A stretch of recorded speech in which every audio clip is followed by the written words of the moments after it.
Hey now, you've been wandering these woods for a while.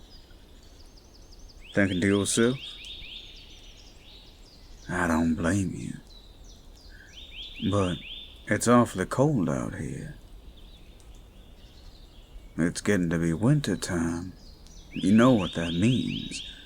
It's not necessarily safe for you to be out here like this. Come on. Let's get you inside, darling. I know. We got a lot to think about. But come on, let's do it inside when we got company. You don't have to torture yourself this way. Come on. That's the ticket. Well, look what you've dropped in. How are you doing? Are you adjusting well? You've not been this far away from your home. I can understand that. Come, treasure. Join us by the fire. Imadi was just telling us some stories. Indeed. Oh. My name is Cerviel. I'm a follower of Ilmater. You're not familiar. He is the god of suffering. He is the patron of the suffering, the oppressed and persecuted. The idea is that through our suffering we can free others. It is a martyr's life. All of these scars, all of these pains, remind us that suffering, human suffering, mortal suffering, is temporary. All of it fades. But now is not the time for such things. Now is a time for celebration.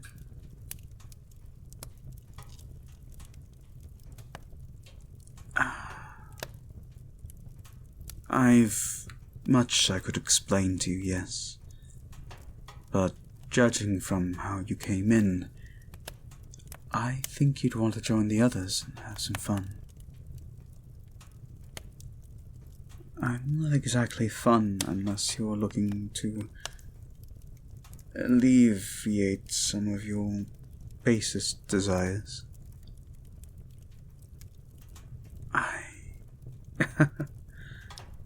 I do quite a few things here at the stroke of midnight. What are you doing over here talking to treasure this way, I just stumbled upon them, Louis. Well, come on then, let's get you warm. You want to talk to him? Alright. Well, me and the others will be over there if you need it. The fire is very warm, by the way. Marty built it himself. It's quite snuggly.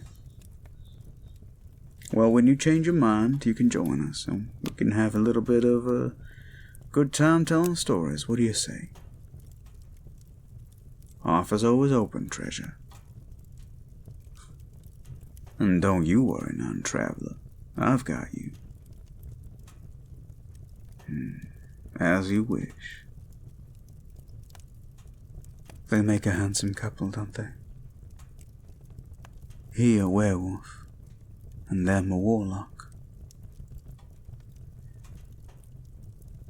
I don't envy anybody. I know how difficult it is to hold a relationship, especially as a traveler. What about you, treasure? Do you have anyone special in your life beyond Imadi? Of course you have Theodore, right? Who wouldn't love a stuffed animal that can talk? You seem worried about something. coming days, yeah. Worried about your father. Worried about Imadi. I don't blame you. There's not much you can do to control any of that, right? Hey, you two. You guys want any drinks? No, Mazaris, that's fine. Well, none for me. I've got an ale. Yeah, I see that. You've been kind of, nourishing it for a while. You alright, friend? I'm fine. Cerviel. We've known each other for years. You've worked here for years. You always get this mopey around this time of year. I'm not moping. Brooding, then. Not brooding, either. I'm simply contemplating in my own way. Bringing the mood down is what you're doing. Talk to me, what's going on? Oh, sorry, Treasure. I know that you guys are in the middle of a conversation, but... Come on, Cerviel. What's really going on?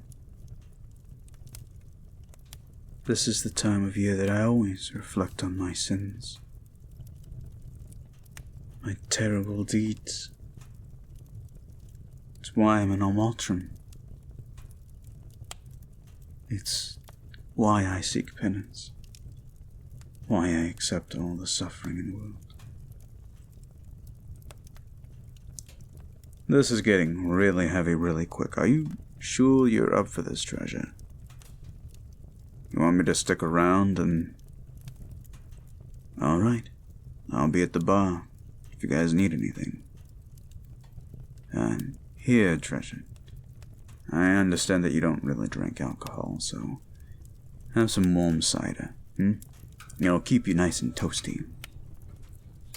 Thank you, Mazaris. No problem, Cerviel. Hey. Just be gentle with all this. And be gentle with yourself, alright? This time of year can really get you down, and I know it. The seasons, I get it. Thank you. What great sins have I committed, huh? All sin can be considered great. But I know mine... Are you sure this is what you want to talk about? They're telling stories over there. You've heard all of Imadi's.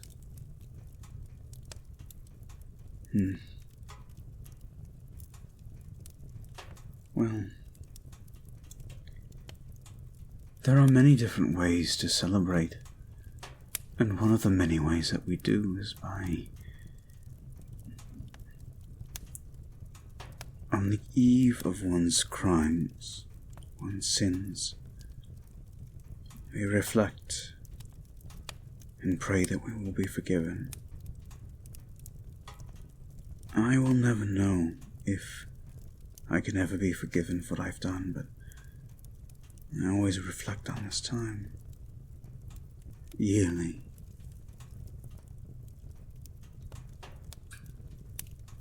It's just that... Hey! Are these gonna be sad boys' hours? I love sad boys' hours. Irkallan, now is not the time.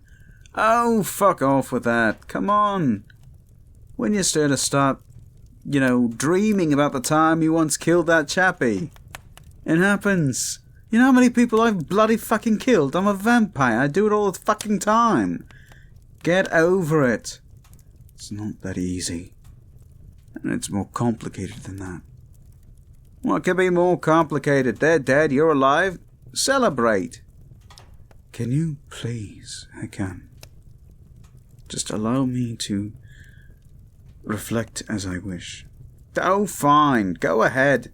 Have your little pity party, but when you're done, remember that there's some real livelihood over there. And that's coming from an undead man.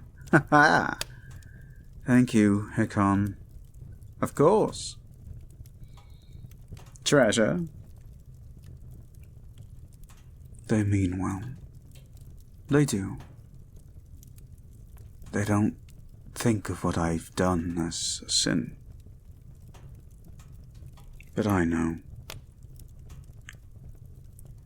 These wings. I am an Aasimar. Part angel, part something from beyond.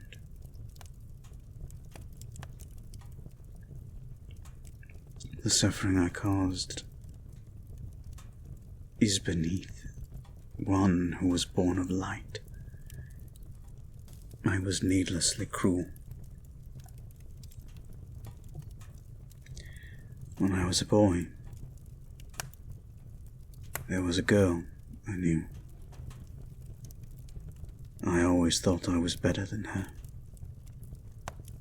Always mistreated her and treated her as if she was some peasant, some miscreant. And because my family filled in my head that I was somehow special for being born part angel. She was my sister. And I treated her cruelly. I never once thought of how my words cut her, or of what that cruelty did to her.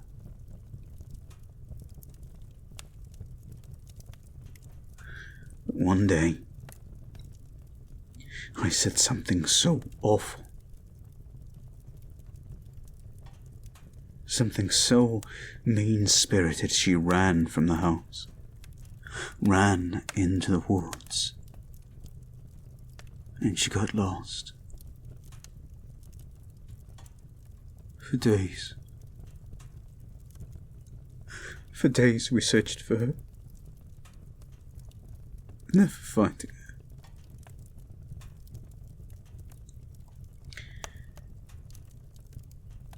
Then, by a stroke of luck, I found her.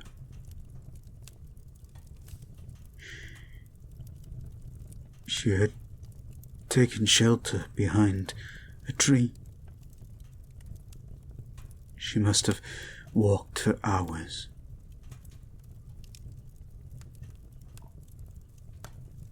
When I finally found her, she was asleep. But I couldn't wake her up. It was in that moment that I realized what I had done. Not only had I forced her to run away, she had died in the woods, cold, alone, believing that she was unloved.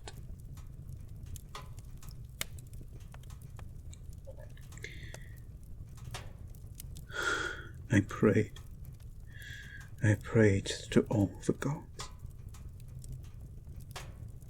for I knew my mistake.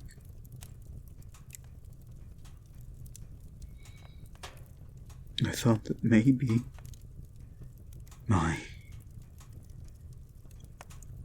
angelic nature could do something. I was always told I was special. I took for granted the sister that I had, who had always tried nothing more than to love me as a brother.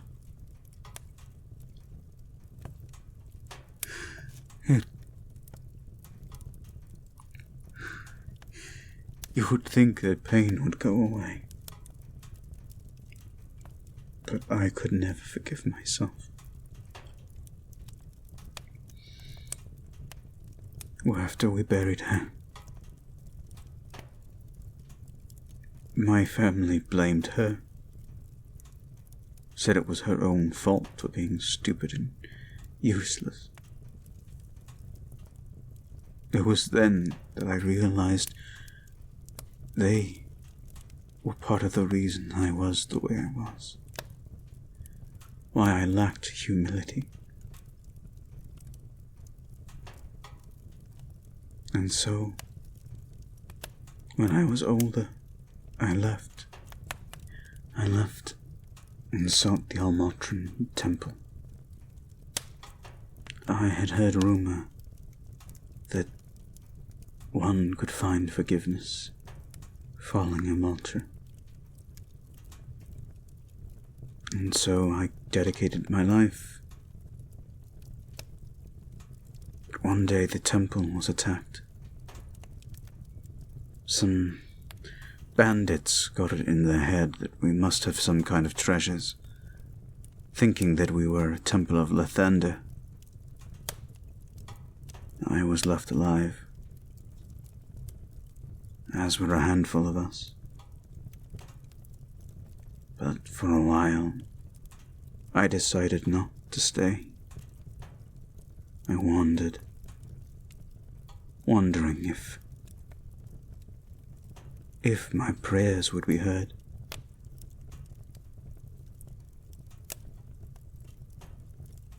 Eventually I found my way here to the stroke of midnight.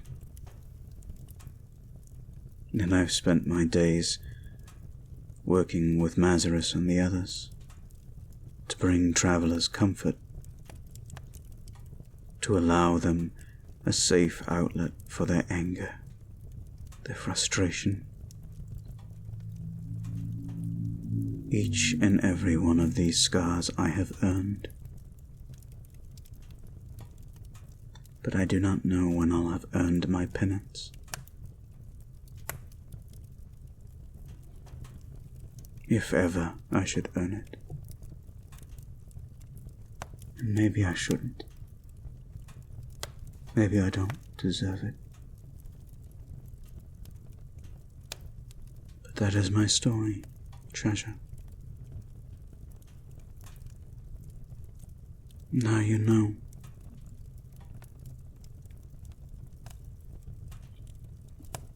That's why they sometimes call me... Sometimes they call me the Weeping Angel. I don't blame them.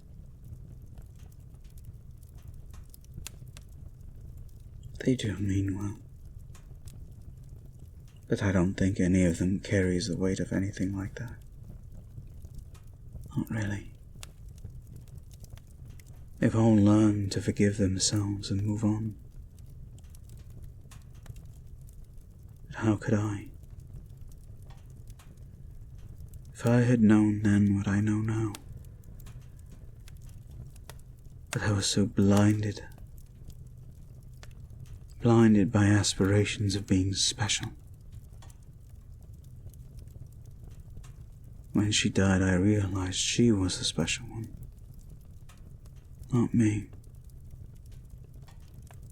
Because she always kept hopeful, even right into the end.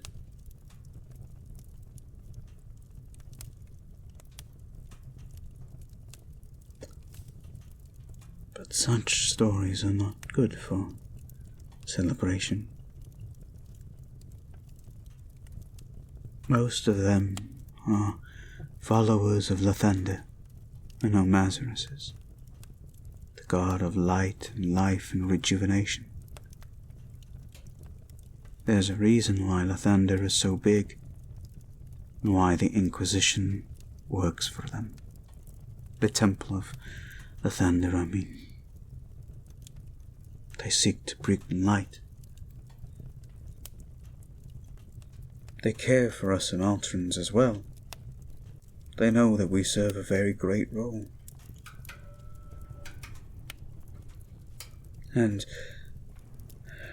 Brick, who celebrates Moradin,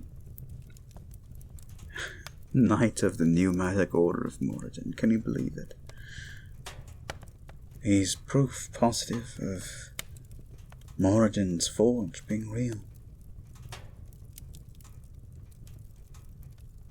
And I must be the proof that suffering is not in vain.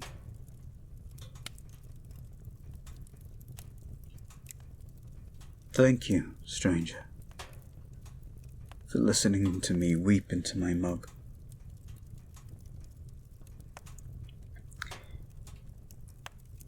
Why did you choose to listen? You could have walked away, you could have done anything with your time. Why spend it here? Why spend it here with me?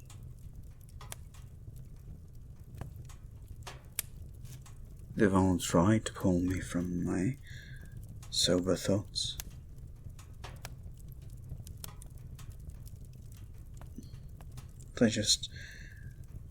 They're all good people. They're all good men.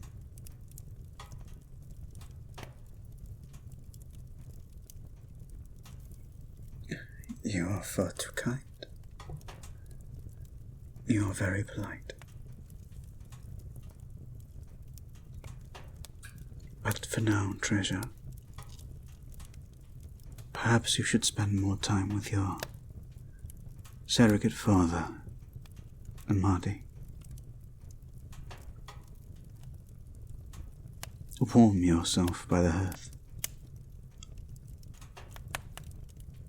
I must endure my pain. I must endure my penance.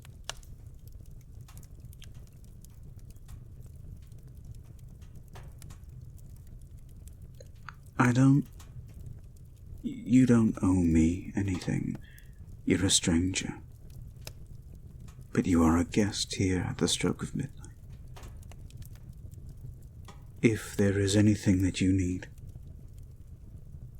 simply ask, and I, Cerviel, the weeping angel, I will serve as you command.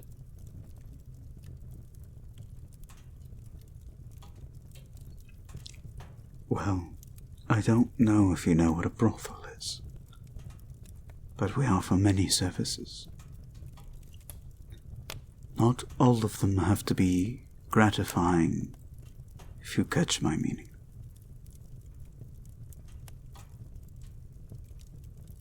I'm sure any one of the men here would be more than happy to give you comfort.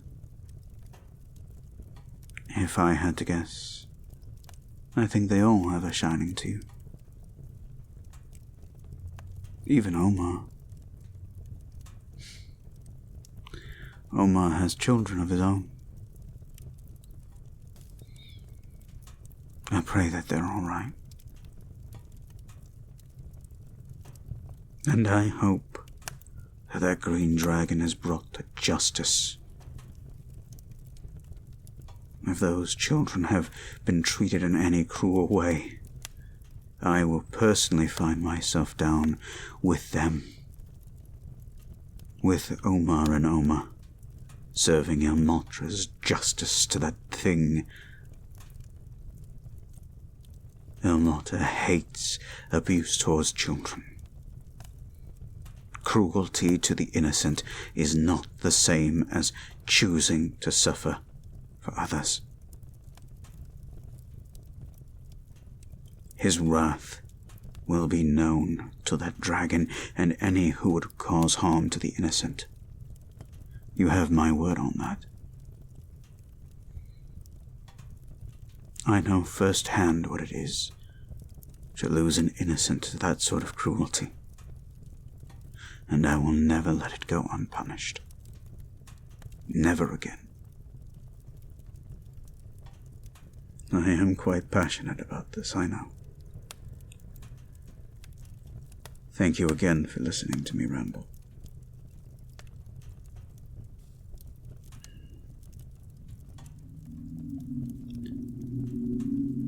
I know.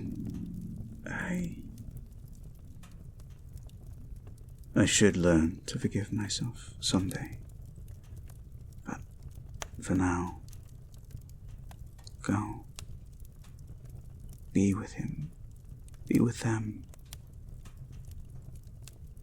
Surely you don't want to spend the rest of your evening with me. After all, what would Amadi think?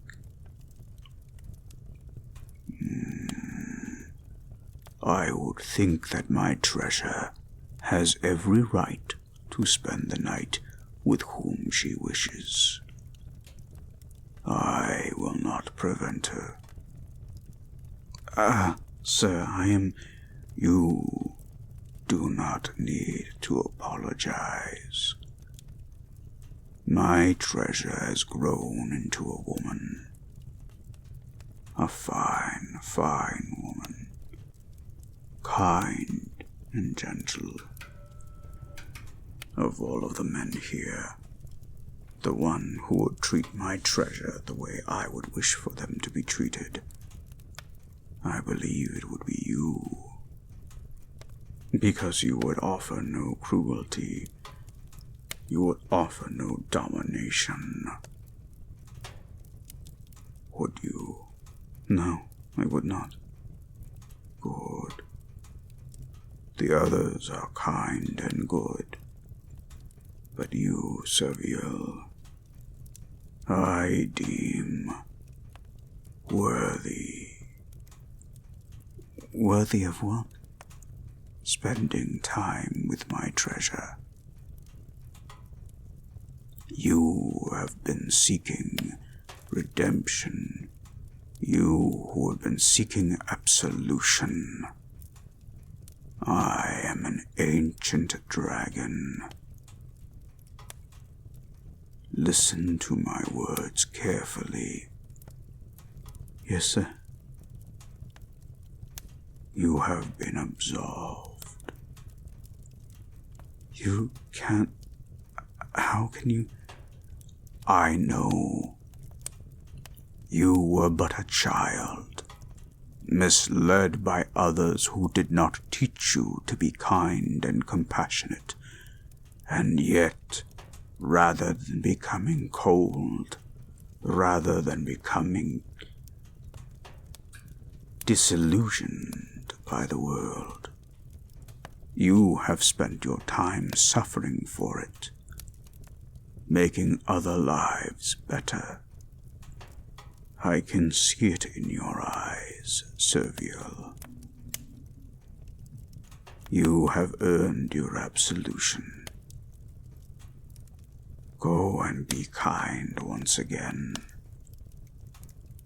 Keep Il Mater in your heart, and you will succeed where others have failed. So long as people like you exist in the world, there will be compassion and empathy. Now, treasure, if you wish to spend the evening with this weeping angel, you have more than my blessing. But know that you do not need my blessing, nor do you need my permission to spend your time with who you will.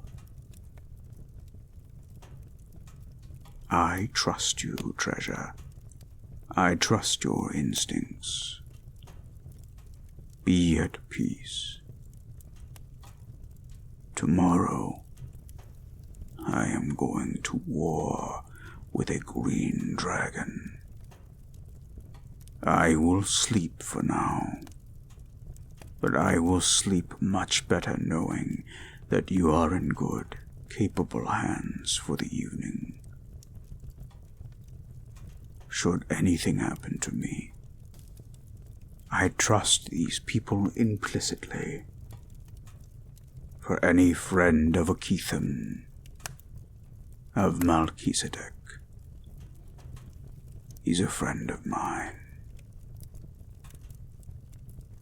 Thank you. Thank you, Imadi. Go with the blessing of the Red Dragon. You have earned it.